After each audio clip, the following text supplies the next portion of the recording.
eh, sebelum kita lanjutkan, seperti biasa saya ingin tahu dulu apa namanya. Anda pernah dengar kata-kata financial distress sebelumnya?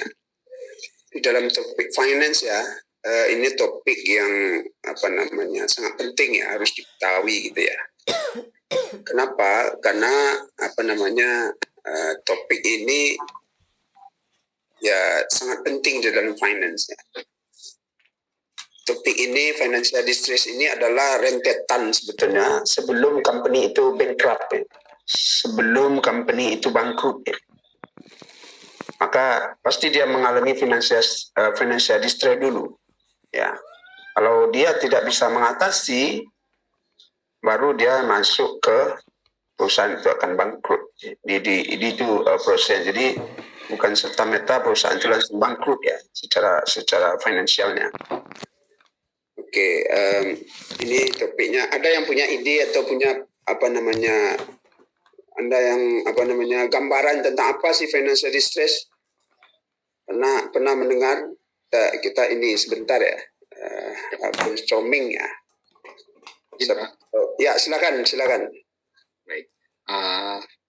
Kebetulan financial distress ini bukan salah satu karena cuma satu ya skripsi saya Pak. Jadi topik skripsi saya, jadi waktu itu kita melakukan uji financial distress menggunakan Alman Z-Score pada Bank Syariah untuk periode 2008 kurang ingat 2007 sampai 2015 kalau nggak salah Pak. Jadi kita mau lihat kondisi Bank Syariah itu ketika kasus krisis 2008, waktu terjadinya krisis 2008, apakah berpengaruh terhadap kondisi keuangan atau financial distress-nya Bank Syariah pada saat itu. Nah, penelitian kami atau skripsi saya pada saat itu dengan bimbingan dosen tentunya kami menemukan bahwa Bank Syariah ini lebih tahan terhadap krisis, terutama krisis pada tahun 2008 itu Pak. Nah, itu yang pengalaman saya terkait uji financial distress ini. Ya, hasil penelitiannya itu apa sebetulnya setelah diuji di ketahanan itu tentu ada penyebabnya. Kenapa dia ada ketahanan tadi dibilang ya? Oh iya Pak. Financial distress itu yang kita ingin tahu di Bank Syariah itu. Nah, jadi kalau melihat terjadinya kasus krisis 2008 itu, seingat saya kami menyimpulkan Bank Syariah itu bisa lebih tahan karena sistem mereka yang tidak terlalu banyak terkait atau berhubungan dengan transaksi keuangan yang konvensional. Jadi kan krisis 2008 itu karena banyaknya objek-objek finansial yang diperdagangkan atau yang ditransaksikan. Kemudian bank-bank di Indonesia itu salah satu yang ikut serta melakukan penempatan di item-item keuangan tersebut. Nah, Bank Syariah kebetulan pada saat itu karena mereka memang dibatasi aktivitas transaksinya yang harus berpedoman pada syariah, jadi tidak terpengaruh terhadap kejadian krisis tersebut Pak, karena item-item penempatan mereka yang terbatas yang harus diatur sesuai dengan kaidah syariah. Kurang lebih kayak itu seingat saya Pak. Ya, oke. Kalau boleh kita simpulkan sedikit Pak Doni. Kalau begitu apa sih financial distress itu gitu loh maksud saya? Karena kalau kita apa yang terjadi sebetulnya? Oh iya. Kondisi di mana perusahaan mengalami titik di mana perusahaan dianggap sudah tidak akan mampu lagi melanjutkan perusahaannya. Jadi kayak Bapak itu sempat bilang tadi bahwa ketika titik itu dia capai, maka kemungkinan dia untuk bangkrut itu akan lebih besar. Nah, jadi tidak mutlak bangkrut ya Pak, karena masih ada opsi-opsi penyelamatan, misalnya berupa setoran modal atau seperti yang dilakukan Garuda sekarang ini restrukturisasi, Tapi pada titik itu dianggap dia sudah tidak mampu lagi melanjutkan, maka keputusan non operasional itu akan sangat berpengaruh terhadap kelanjutan perusahaan. Itu yang ya, artinya terjadi penurunan kinerja keuangannya kan. Iya, kalau di perbankan mungkin tingkat kesehatannya itu udah sangat jatuh gitu ya Pak. Sudah masuk status pengawasan intensif atau khusus. Terima kasih Pak Doni. Ada yang lain punya ide? Punya apa namanya? Ya, silakan. Ya, financial distress itu adalah kondisi ketika suatu perusahaan kinerja keuangannya itu menurun, performance keuangannya itu menurun secara terus-menerus pada suatu periode tertentu, Pak. Terus financial distress itu bisa terjadi karena cash flow perusahaan yang tidak bagus, kemudian struktur modalnya yang mungkin terlalu banyak hutang gitu. Kemudian bisa jadi karena perencanaan bisnisnya yang tidak baik. Oke, terima kasih Vela. Jadi betul ya. Jadi setidaknya Anda kan sudah melihat gambaran itu. Ya betul apa yang disampaikan itulah financial distress. Kata kuncinya adalah terjadi penurunan ya, kinerja keuangan perusahaan itu secara ya boleh dikatakan secara terus menerus gitu ya. Terjadi penurunan kinerjanya perusahaan itu. Ya penyebabnya kita lihat nanti, banyak faktor penyebab sebetulnya. Tapi yang jelas, jika kondisi perusahaan itu terjadi penurunan kinerja keuangannya secara terus-menerus, ya dalam jangka waktu tertentu lah gitu ya, itu dikatakan perusahaan itu mengalami financial distress. Nah, nanti kita coba lihat. Jadi artinya, kalau dia tidak bisa menyelamatkan penurunan kinerja ini yang terjadi di perusahaan itu, maka ada peristiwa lanjutannya. Nah, biasanya itu yang kita sebut dengan bangkrut. Jadi penyebab kebangkrutan itu sebenarnya utamanya adalah ya terjadinya financial distress pada perusahaan itu. Oke, itu poinnya. Jadi setidaknya Anda ada dapat gambarannya tentang financial distress. Oke, saya kembali ke, atau ada yang lain? Saya mau coba masuk ke poin kita tadi sebelum kita lebih ini.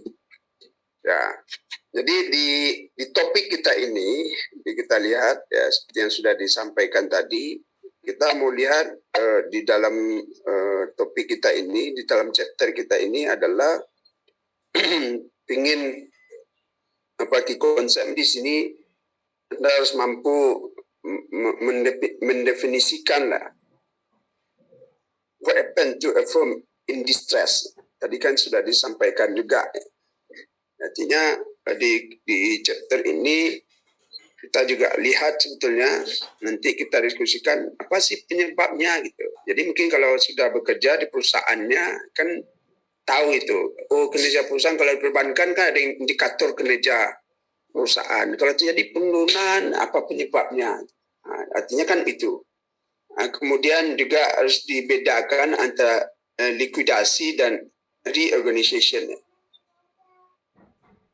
Kemudian ada di sini absolute priority rules ya, dan potential benefit ya, private out versus formal bankruptcy. Jadi ini definisi konsep yang mesti dipahami kalau kita bicara tentang financial distress. Dan kemudian ada beberapa pakar atau temuan yang mungkin ini sudah sering juga Anda dengar dan banyak juga mahasiswa yang mencoba mendeteksi ya financial distress ini atau mendeteksi kebangkrutan ini. Yang paling terkenal itu modelnya kan model Z-score ya. Z-score model itu bisa dilihat nanti apa yang dipakai ya di dalam memprediksi kebangkrutan sebuah perusahaan. Ya, ini outline-nya tadi saya ada bilang ini, tapi saya seperti biasa saya tidak akan jelaskan semua topik. Saya lebih seperti yang saya sampaikan tadi, ini semua Anda bisa baca saja. Saya lebih suka diskusinya sebetulnya. Oke, baik. Apa yang kita diskusikan tadi, sebetulnya kan sudah terjawab. Apa itu financial distress? Ini kan konsep basic ya. Nah, makanya tadi apa yang sudah disampaikan tadi, financial distress itu adalah situasi di mana perusahaannya atau operating cash perusahaan itu, artinya cash flow-nya lah gitu ya, are not sufficient to satisfy current obligation. Biasanya kewajiban jangka pendeknya ya di dalam sebuah perusahaan itu ya. Jadi biasanya orang kalau dia membayar gaji aja tidak bisa lagi gitu ya, atau apalagi tanda-tanda itu kan dalam pelaksanaannya kalau kita lihat perusahaan itu dikatakan mau menuju financial distress itu banyak pertanda sebetulnya. Ya. Mungkin Anda juga sudah seperti yang disampaikan tadi ya, sebagian dia ada kira-kira pertanda atau indikator ya dari suatu perusahaan itu yang akan menuju financial distress atau dalam kondisi financial distress. Nah, dalam buku-buku lain bisa dilihat ya, malah dikategorikan atau dikelompokkan gitu ya, secara secara detail gitu ya. Anda bisa baca buku-buku textbook yang lain ya, dan dalam buku terbitan Indonesia terjemahan juga banyak gitu ya. Nah, apa antaranya gitu ya, kalau kita selain yang disebutkan tadi ya, indikator financial distress itu misalkan dikelompokkan kelompok pertama misalkan, jika perusahaan itu misalkan mengalami sebuah prestasi atau pelanggaran hukum berat misalkan, atau kebakaran lah misalkan. Karena untuk menangani semua tentu perusahaan memerlukan bantuan misalkan legal pengacara misalkan dia mengalami pelanggaran hukum berat. Kalau ini tidak diselesaikan, maka kelangsungan perusahaan ini tidak bisa dijamin. Itu di buku lain dikelompokkan kelompok satu misalkan. Nah, ada juga yang berikutnya, indikatornya dikelompokkan kepada perusahaan itu terjadi kerugian gitu ya, terus menerus ya, diakibatkan oleh hal-hal yang major gitu ya. Misalkan apa? Terjadi krisis ekonomi seperti yang disampaikan oleh Doni tadi. Ya. Terjadi krisis ekonomi pada tahun berapa? Krisis ekonomi 98 ya? Ya enggak? Yang 2008 Pak, satu lagi Pak. 2008 ya. Artinya apa? Ya karena terjadinya krisis terdampak perusahaan mengalami kerugian yang besar gitu. Akibatnya kekurangan pendanaan. Ya kan? Sehingga apa? Sehingga mengalami kegagalan. Ya, untuk memenuhi kewajiban-kewajibannya, itu obligation-nya tadi sesuai definisi itu ya. Nah, maka ini kan harus ditangani kan gitu. Misalkan untuk menanganinya, seperti ini ada orang kena krismon itu dia jual asetnya atau dia mencoba menekan cost ya untuk mengatasi distressnya ini, ya kan? Nah, ini perusahaan itu belum mengkerap. Masih ada, tapi sudah kesulitan keuangan. Maka kalau dia jual aset, dia sudah tekan semua kos, tidak mampu juga, baru dia masuk kepada bangkrut nanti, ya kan? Jadi memang banyak penyebabnya. Ya. Ada juga kelompok lain, dikelompokkan lagi terjadinya distress ini karena kondisi kendala-kendala internal. Apa kendala internal misalnya? Ya, perusahaan itu tidak efektif ya. Misalkan dalam strategi perusahaannya. Kemudian dia tidak efektif dalam penanganan penagihan piutangnya. kemudian juga misalkan ya yang lain gitu ya. Akhirnya apa? Akibatnya perusahaan itu mengalami kerugian gitu, ya kan? Maka pemecahan masalah ini kan harus diselesaikan. Ya, kalau orang-orangnya tidak bagus, ya, terjadi tidak efektif dalam ya seperti inilah. Ya, saya tidak tahu juga Pak Presiden kita itu kan kenapa dia lakukan reshuffle kan gitu ya. Ya kan, tentu itu kan masalah internal ya. Mungkin dia anggap orang-orang itu tidak capable ya, dia tukar ya, dengan harapan tentu bisa menyelesaikan masalah misalnya. Ya kan? Nah, itu kan sudah di-stress ya, kalau kita contohkan secara sederhana. Mungkin dia perlu merekrut orang-orang baru yang lebih berkualitas gitu. Ya. Jadi ini penyebab juga di-stress gitu.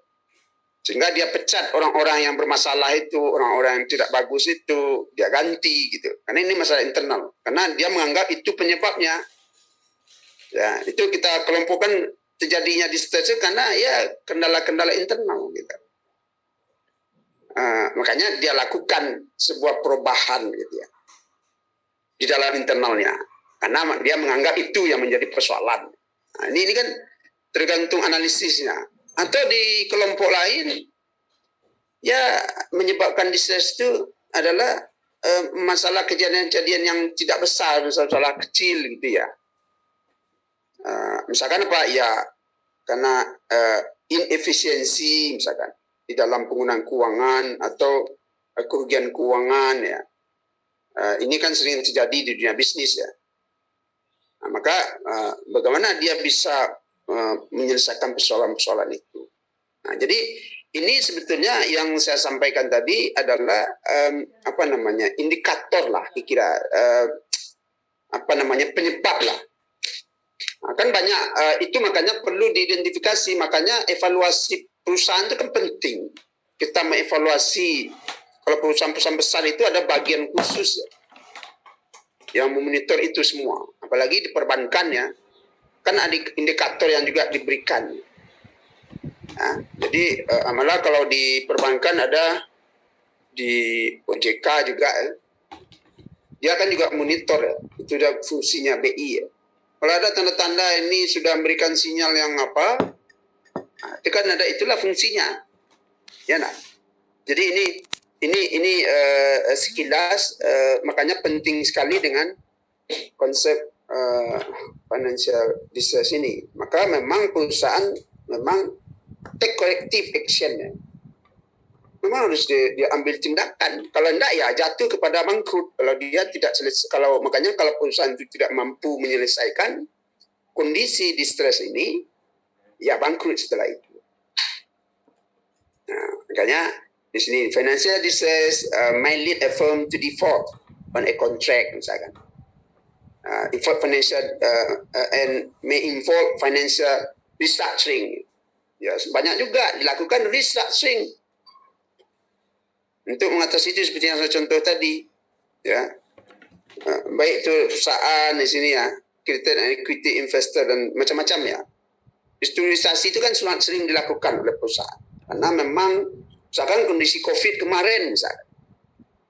Nah, coba kan banyak perusahaan yang terdampak mengalami financial distress, maka pemerintah masuk dalam hal itu, artinya pemerintah memberikan beberapa kemudahan-kemudahan dan mengurangi persyaratan-persyaratan yang misalkan di perbankan misalkan. Kan pembayaran jatuh tempo diperpanjang misalkan, dan ada jenis-jenis relaksasi yang dia keluarkan begitu ya di perbankan kan.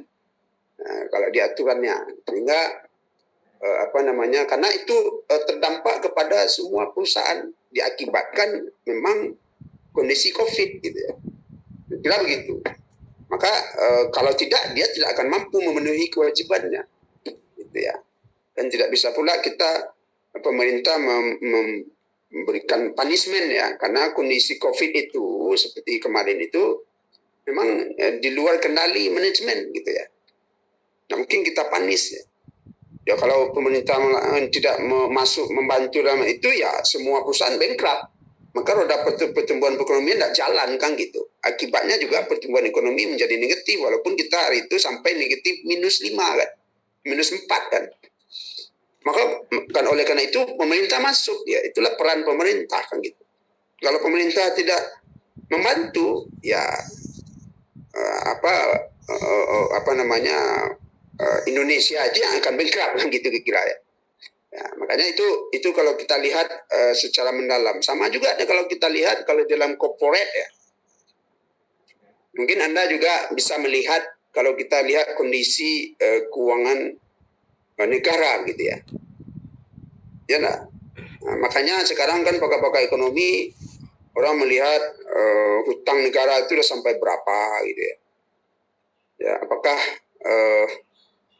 masih diperkirakan di akhir periode ini hutang negara itu memperkirakan 10.000 triliun US dollar ya nak. Sekarang aja sudah 7.000 katanya. Pendapatan kita setahun itu cuma 2.000.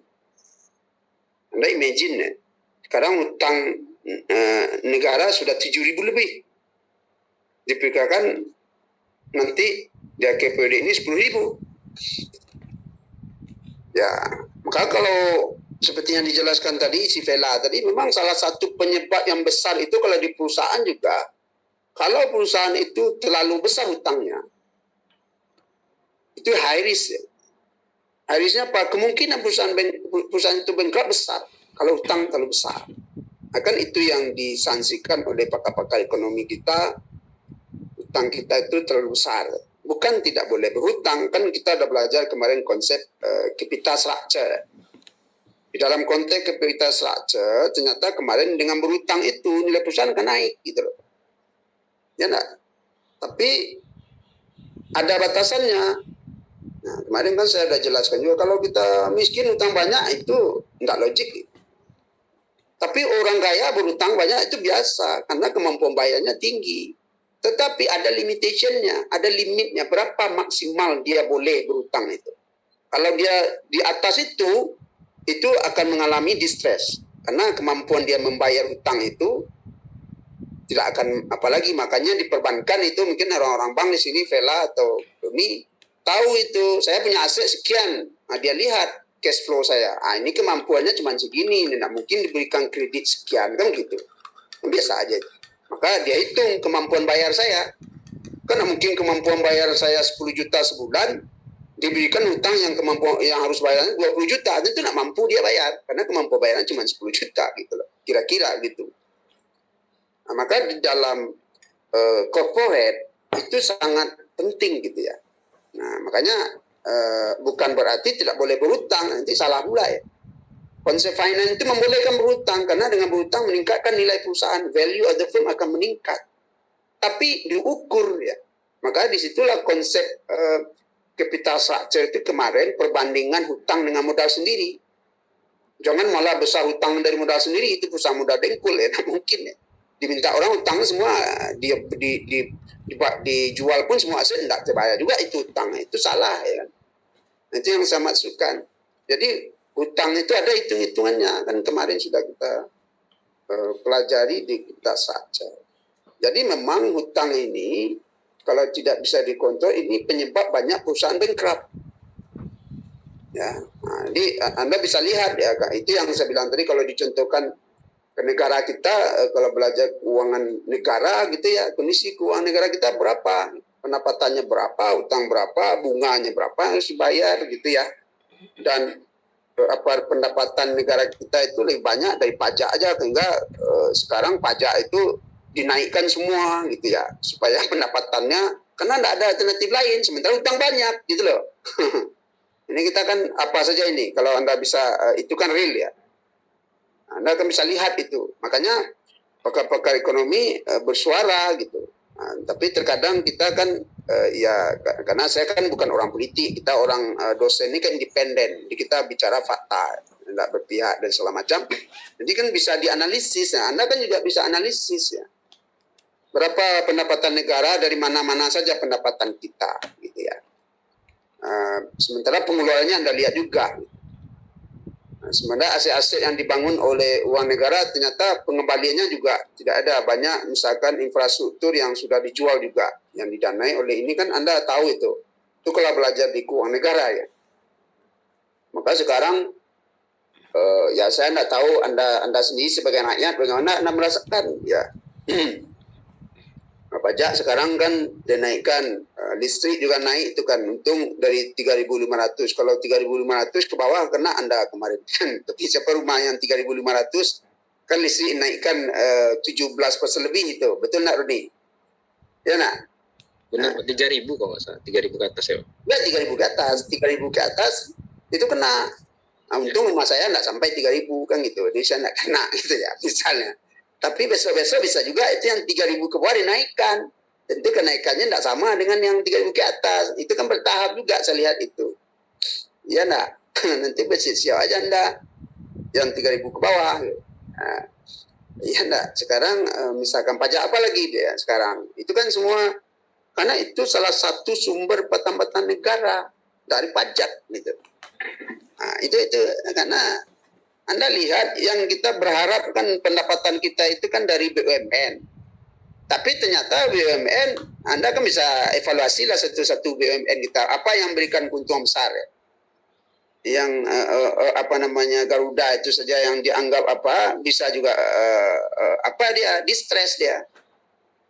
Ya enggak, imagine apalagi yang besar, cobalah Anda analisis gitu kan. Nah, ini makanya saya mau Anda mengajak implementasinya. Saya kalau konsep-konsep ini Anda bisa baca aja ini. Jadi makanya saya lebih suka diskusi. Begitu banyak sumber buku itu kan bisa Anda download ya. Jadi itu yang saya maukan sehingga ya kondisinya ya seperti itu. Di mana lagi pendapatan negara ini gitu. Kalau kita sementara utang udah banyak gitu loh. Nah, kan ini yang mestinya ya sama aja juga sekarang kalau saya contohkan deh, misalkan UNAN ya. Sekarang UNAN tuh udah PTNBH. Dengan PTNBH Anda tahu itu subsidi dari pemerintah pusat itu dikurangi. Kampus mampu membelanjai diri sendirinya. Ini kampus PTNBH itu kan sudah dianggap hampir sama dengan BUMN. Sama dengan BUMN. Sekarang itu. Jadi pimpinannya harus pandai mencari uang. Kalau enggak nanti ya itu tadi. Dengan apa dibelanjai semua operasional, masuk biaya-biaya yang lain-lain gitu ya. Kalau dulu dari subsidi gitu. Maka kampus-kampus yang mampu menghasilkan uang banyak pendapatannya, dia akan sukses dan makmur, bisa gaji karyawan di dalamnya sama dengan BUMN. Tapi kalau enggak ya di bawah gitu ya.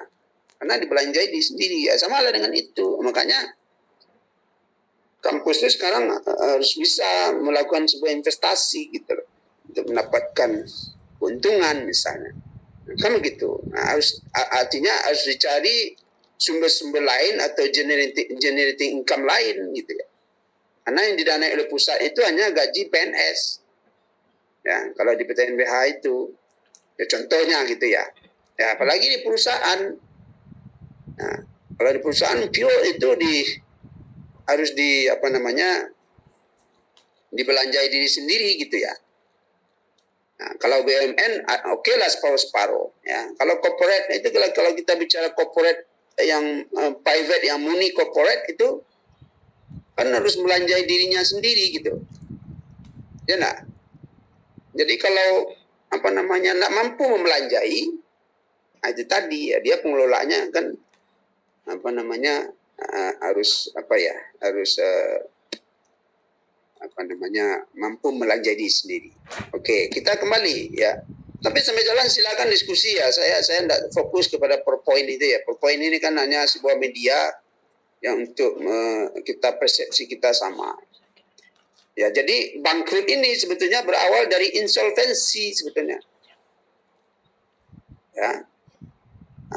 Jadi ya apa itu insolvensi itu? Di mana the value of the firm asset is less ya, than the value of the debt. Itu yang saya bilang tadi. Itu awalnya. Karena di dalam sebuah perusahaan corporate itu kan sumber dananya ada dua saja, ya kan? Kan makanya debt plus equity, enak. Ya, debt itu bisa utangnya ke pendek, utangnya ke panjang. Nah, kalau equity bisa sendiri kan itu sumber. Makanya perusahaan itu untuk mendapatkan sumber dana yang besar itu kan berusaha untuk go public. Kan tidak semua bisa perusahaan go public, ada syarat-syaratnya. Karena dengan go public dia mendapatkan sumber dana yang tidak terbatas. Nah, dia bisa menjual saham dan obligasi. Ya enggak? Menjadi sumber dananya. Ya.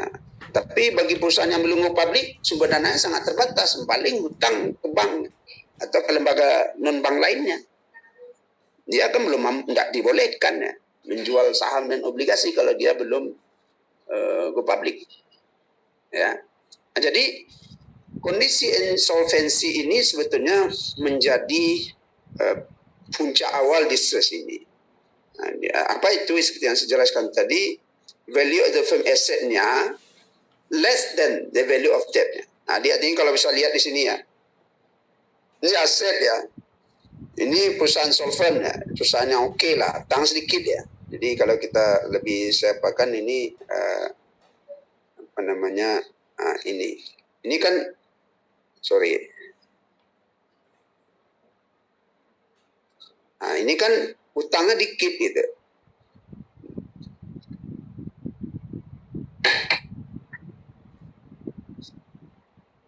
Nah, ini utang dikit, itu kan enggak.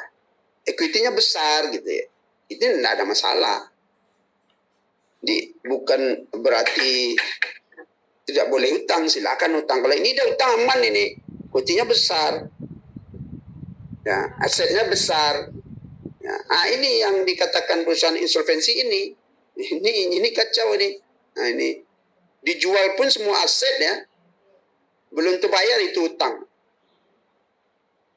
Nah, ini yang disebut negative equity. Itu yang value-nya itu ya. Value of the asset-nya less than value of the debt. Nah, jadi jangan sampai begini ya gitu. Jadi di dalam perusahaan apapun Anda kalau ada yang berbisnis di sini dalam apa gitu ya, itu tolong diperhatikan, bukan tidak boleh berutang, boleh. Kan kemarin sudah kita jelaskan. Tapi harus dikira-kira kan gitu. Makanya jangan lebih besar pasak daripada tiang. Kalau kita orang Minang kan sudah diajarkan dari awal, orang tidak belajar finance pun sudah diajarkan. Jangan besar pasak daripada tiang, orang bilangan. Istilah kalau kita orang Minang kan. Itu kan kalau itu terjadi, itu akan menjadi persoalan. Maka kalau ini, ya itu nggak lama setelah itu bankrupt itu. Gitu. Nah, kalau kita lihat lebih lanjut itu ya, insolvensi ini terjadi sebetulnya cash flow perusahaan itu insufficient, ya tidak cukup lah ya untuk mengcover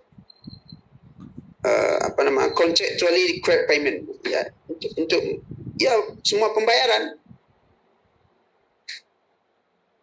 atau kontrak ya inilah kira-kira. Jadi ini kan coba Anda lihat ini firm cash flow perusahaan itu ya, cash flow perusahaan itu. Sementara kewajibannya Anda lihat garis merah. Ya, maka apa artinya cash flow-nya kan di bawah kewajiban lah kira itu ya. Nah, ini perusahaan itu pada kondisi ini titik apanya ya. Ini masih oke kalau apanya masih sini ya. Tapi kalau udah menurun lagi sampai segini ya nunggu aja lah gitu untuk untuk bankrupt itu ya. Jadi artinya apa? Ini cash flow itu memang sangat perlu kita perhatikan sebelum melakukan peminjaman supaya perusahaan itu tidak bangkrut ya. Sebenarnya kalau kita lihat lebih lanjut sebetulnya di buku-buku lain gitu ya, Anda bisa lihat ya, investor itu harus memahami juga jenis-jenis financial distress itu. Ya. Jadi kalau tadi indikatornya sebetulnya kalau dalam bentuk buku lain ada bisa dilihat juga banyak juga jenis ya financial distress. Di antaranya misalkan ada yang disebut dengan business failure. Di business failure itu kegagalan bisnis ya, yaitu ya ini faktor ekonomi yang di luar kendali perusahaan. Ya. Apa financial stress itu yang dalam bentuk business failure itu atau kegagalan bisnis itu ya bisnis yang dalam tidak mampu mencapai target keuangannya. Ya maksudnya kalau di perbankan itu punya target semua ya. Jadi financial distress yang kelompok bisnis kegagalan bisnis ini diakibatkan banyak faktor juga. Ya. Misalkan dari mulai dari pemasarannya, ya, produksinya, sampai ke divisi keuangan lainnya. Ini kegagalan ya. Ini disebut dengan atau yang kedua ada disebut dengan economic failure. Jadi economic itu kegagalan ekonomi yang sistem ekonomi ya, yang secara menyeluruh seperti tadi ya, dari suatu negara ya. Ini menyebabkan perusahaan itu distress. Apa contohnya? Economic failure itu, economic kegagalan distress diakibatkan economic failure itu dalam kegagalan ekonomi itu. Misalkan tingginya tingkat bunga, tingkat inflasi tidak kendali ya. Makanya orang kan selalu melihat indikator sebuah negara itu inflasinya bagaimana. Coba Anda lihat inflasi negara kita gitu. Ya kan? Dibandingkan dengan negara lain gitu. Itu kan cukup tinggi. Nah, itu juga makanya pakar-pakar ekonomi itu kan dia mempelajari indikator-indikator itu ya. Ibaratnya dia melihat di dashboardnya itu ya, ini dalam lampu merah, ini dalam lampu merah. Kira-kira kan seperti itu kalau pakar-pakar ekonomi itu ya melihatnya. Nah, dia lihat misalkan Indonesia itu kalau kita lihat distress sebuah negara gitu ya. Kalau tadi kita bicara distress sebuah perusahaan ya. Nanti kalau negara nak mampu mengatasinya ya banyak negara-negara lain yang terjadi yang bankrupt itu. Anda bisa lihat itu. Ya kan? Nah, dilihatnya inflasinya bagaimana? Terkendali berapa tingkat inflasi. Jadi salah satu juga dengan penyebab kegagalan ekonomi ini krisis moneter dan lain-lain sebagainya. Ada juga kalau yang terbaru ini seperti India itu terjadi bubble ekonomi. Anda tahu istilah bubble ekonomi ya? Saya pikir Anda bisa lihat. Itu kan banyak di newspaper atau di TV itu ya. Ya kan? Atau terjadi jenis distress yang lain di buku lain ya, di buku kita, tapi ini untuk menambah saja. Di sumber ini banyak sekali, makanya saya bilang, tapi saya mau banyak diskusi sebetulnya. Ada yang disebabkan jenis distress yang lain itu technical insolvency. Jadi technical insolvency ini adalah jenis financial distress yang terjadi akibat kegagalan perusahaan melunasi liabilitiesnya, tapi yang sifatnya jangka pendek. Kewajibannya jangka pendeknya. Apa contohnya technical insolvency ini? Ya, seperti dia tidak mampu memenuhi kewajiban jangka pendeknya, misalkan hutang dagang, tagihan bulanan misalkan, yang perusahaan harus bayar. Atau lebih parah lagi, tidak mampu gaji karyawan, tidak mampu bayar. Itu sudah pertanda itu. Technical, kita sebut itu technical insolvency. Alhamdulillah. Ya. Jadi kalau ini terjadi berlarutnya, biasanya sifatnya jangka pendek itu, ya kalau jangka pendek itu kurang 1 tahun. maka bersiap-siap aja perusahaan itu sudah akan bankrupt. Masa gaji karyawannya nak mampu bayar lagi, kan ada beberapa kasus perusahaan itu 3 bulan nak mampu bayar gaji, akhirnya kan perusahaan itu memang bangkrut, ya kan? Kan ada kasus-kasus seperti itu. Itu kalau kita kelompokkan technical insolvency. Atau ada juga legal, disebut istilahnya legal bankruptcy. Legal bankruptcy ini ya distress, ya perusahaan itu mengalami distress diakibatkan masalah hukum, masalah legal. Banyak juga kasus perusahaan di Indonesia itu. Jadi itu disebut legal bankruptcy, ya karena dia mengalami persoalan hukum sehingga dia menjadi insolvensi, ya. Misalnya pelanggaran-pelanggaran berat yang dilakukan oleh perusahaan. Maka akhirnya apa? Kalau tidak bisa diselesaikan, maka perusahaan itu harus dipilotkan oleh pengadilan. Bangkrutlah dia, gitu. Ya kan? Jadi ini contoh-contoh saja ya untuk menambah ini, makanya cash flow itu sangat ini ya. Jadi ini contoh-contoh di US ya, tapi di negara kita itu juga banyak ya. Ini kan di buku kita ada Lehman Brothers, dan yang baru-baru ini ada juga itu, Anda coba lihat aja itu. Ya. Jadi ini saya hanya mau memancing Anda untuk mau apalah sedikit ya. Mencari informasi lain ya. Banyak kasus di Indonesia. Ini kan di Amerika ya, tadi saya lihat. Ya. Di Indonesia juga cukup banyak. Ya. Ya. Jadi kemudian what happened in financial distress? Ya. Jadi tadi kan sudah kita ceritakan financial distress itu dia mengalami kesulitan, belum lagi bangkrut ya, masih hidup, masih ada perusahaan, tapi dia ya kalau kita ibaratkan dalam kehidupan sudah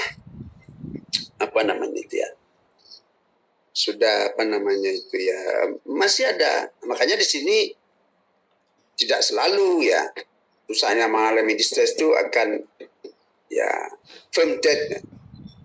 Jadi, tidak selalu akhirnya diakhiri oleh bankrupt atau tutup, atau perusahaan itu tutup habis ya, bankrupt ya. Tidak selalu.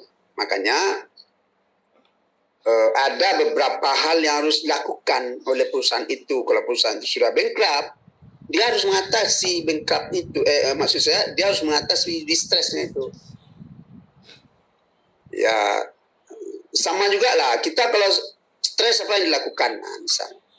Kan bukan berarti kita stres itu udah tutup semua apa ya, kita sudah tidak ada lagi harapan hidup gitu ya.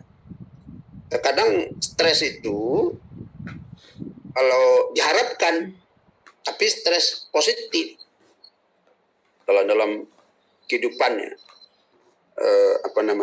untuk naik level itu, untuk naik kelas itu, biasa orang di stres, stres kalau kehidupan sendiri gitulah. Sama saja dalam menghadapi naik peringkat itu, kan tidak gampang ya. Kalau kita lebih contohkan ya dalam hidup gitu. Karena semakin tinggi Anda, hembusan angin itu ya semakin kuat kan gitu kira-kira lah gitu ya. Kan kira-kira gitu ya. Jadi perusahaan itu juga semakin besar dia, itu tantangan yang dihadapinya semakin besar.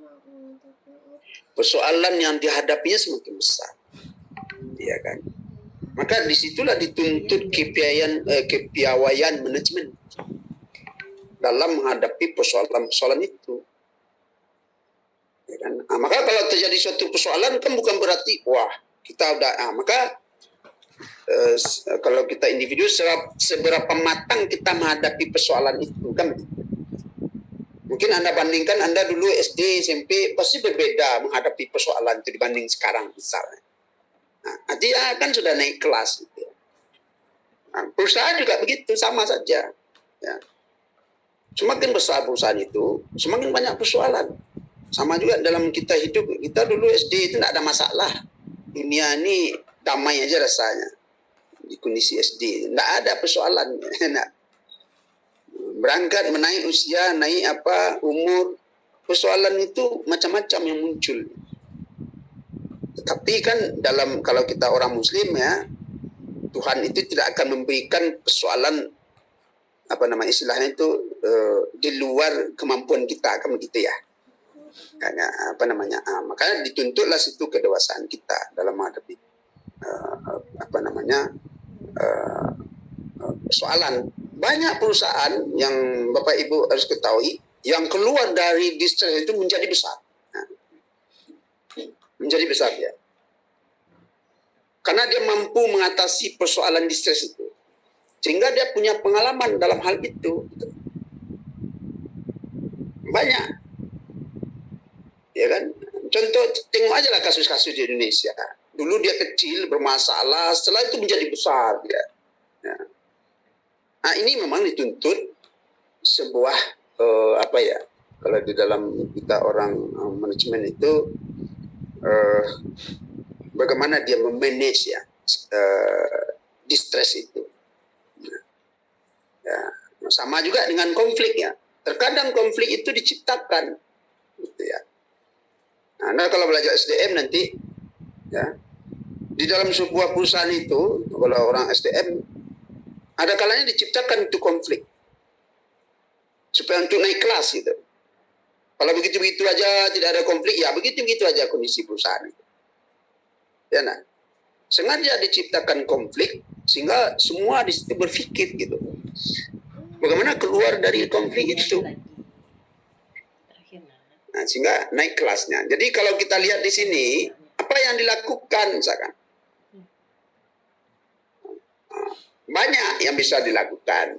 Salah satunya kalau kita lihat dalam konsep kita kemarin, Anda kan contohkan kemarin Mandiri. Misalnya. Kenapa sih mereka bergabung? Mungkin udah bankrupt ya. Betul nggak? Coba Anda lihat. BDN sudah orang udah ini apalagi apa di dalam BDN apalagi itu yang BDN, Bank Exit, apalagi Syariah itu ya. Kalau dia masih tetap sendiri-sendiri waktu itu, ya, kita kan tidak tahu. Mungkin kondisinya berbeda. Tapi dia mengetahui itu kelemahan dan segala macamnya, dia sepakat. Ya. Bergabung dia. Sehingga banknya salah satu kekuatan yang melebihi ya. Bank-bank yang lain mempunyai power dia. Ya. Jadi itu kan itu ya. Dan salah satu makanya di sini ya bisa saja untuk mengatasi distress itu dia merging with another firm. Dia bisa juga selling dulu major asset, jual aja dulu. Karena ini harus selesai dulu kan gitu. Bisa juga reducing capital spending, dia coba reduce ya. Juga biasa dalam perusahaan itu yang paling besar itu adalah research and development, dia tekan dulu. Nah, inilah perlu evaluasi itu. Bisa saja kalau dia sudah go public, dia mungkin isu new securities ya. Bisa juga ini kan banyak dilakukan ini tentang negotiating with banks and other creditors. Ini sering dilakukan kalau perusahaannya sudah mengalami kesulitan keuangan, ada negosiasi yang dibuat. Ya. Bisa juga exchanging debt for equity dan filing for bankrupt. Jadi macam-macam yang bisa dilakukan sebetulnya. Nah, inilah perlu keputusan itu perlu dibuat dengan matang karena kita